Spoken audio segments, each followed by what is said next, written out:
Good morning and welcome everyone. This is Michael Venezia. I am the head trader here at Tradeview Markets. Today is Wednesday.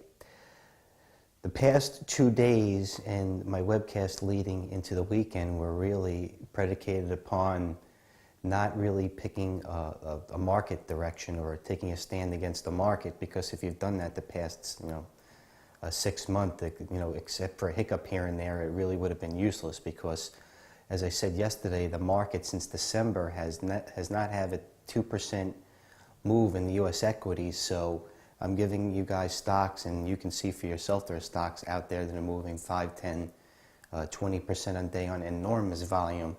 So it's really irrelevant to pick a market, and you know how I feel about trying to pick tops and bottoms of the market. No one can time it. Okay, with that being said, let's go to the action. Here's the long-term chart on the SPYs. We do it every day. Here we go. This was yesterday's chart. They opened up strong. Europe closed once again up very, very strong. We're always keeping an eye out with that. Had a little hiccup here. The SPYs from 212.40 to 210.50. I guess that 211.90. I guess that's natural. They went negative a little bit. They held this little line, this trend line. And 211.61 yesterday, 211.61. Keeping in mind the same thing happened yesterday. The IWM was making all-time highs, finished at all-time highs throughout the day, Greece being in focus. But you know what? Once again, three stocks you have to worry about, or even concerned about. AMBA. Once again, the stock that was $128 that does 25 million shares, that goes from 126 on Monday to 117. The following day gaps down and goes from 113 to 94, still on 12 million shares for a $91 stock or $100 stock, whatever you call it. This is something. So what happened yesterday? If you guys were following the webcast, you know this is something you have to be in. Okay, stock opened up immediately after a lot of people came out to the fence. Opened at 98, went straight to 104.30 without a commercial. Had a little bit of choppiness, and after 10:30, 11, as I usually say to you guys, things usually settle down here. Okay, but where did we pick AMBA for a short if we wanted to do it in fact? And it kind of held perfectly, and this is in hindsight. Here's your little base right here. This was the gap up in the close.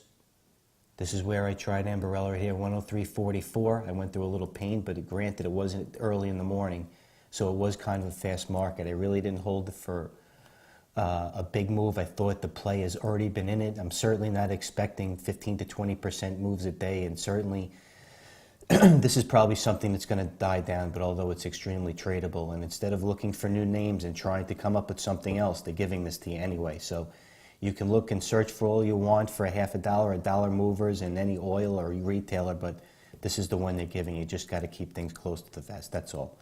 Second one we keep talking about, of course, Fitbit, the 1 week chart. Closed the opening IPO night at 29 after hitting 31. The next day it closed above the opening IPO price, and that's what it's done this is what it did yesterday, quick without a commercial, 40, 44, right to 37, and basically had a dollar range between that. Certainly Fitbit closed at 38.5. Or it was trading 30.5 pre-market. So we have to see where Fitbit goes. I really don't have any clue on this one. Certainly I would watch at $35. Below 35, I would look at 33. But a lot of people, they're saying a lot of people sold off AMBA or because they wanted to go into Fitbit. But yesterday they were selling Fitbit to go into this one, Facebook. Here it is. This is the chart on Facebook right here.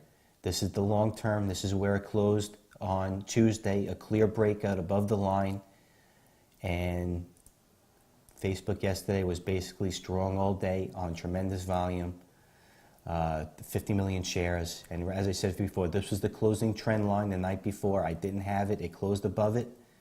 It had a little hiccup on the open, shook people out as they usually try to do, and then Facebook was up $3 on a day, 4%, year high without stopping. So these are the three stocks I'm watching. Also, BlackBerry yesterday very quickly was trading $10.17 right here pre-market, and it wound up opening at 9.21, correcting more of a move in the pre-market than it actually did during the hours of trading, which was actually an anomaly in my opinion. But BlackBerry, and certainly the other one we're watching for is Sonic.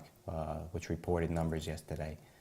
Stock that had a nice run, 34. A stock that goes from 34 to 30. Yesterday traded 9 million shares in a very strong tape and barely could really muster up a move. Wasn't the greatest of price action, but certainly this would be something we could look at as the short still closed below the 50-day. So everybody, I mean, we're still trading Fitbit, we're still trading Ambarella, Facebook is making near highs. There's a myriad of stocks across the board making all-time highs, if year highs, including some of the major indices. So, you know, once again, it's boring, but Greece is in focus. And until then, we have to, you know, keep trading our plays and go onto my Twitter account. I'm updating, you know, stories and stocks that have good range, price action, and volume. But until then, everybody, please do your homework. Keep your losses tight, let your winners go, and trade well. Thank you.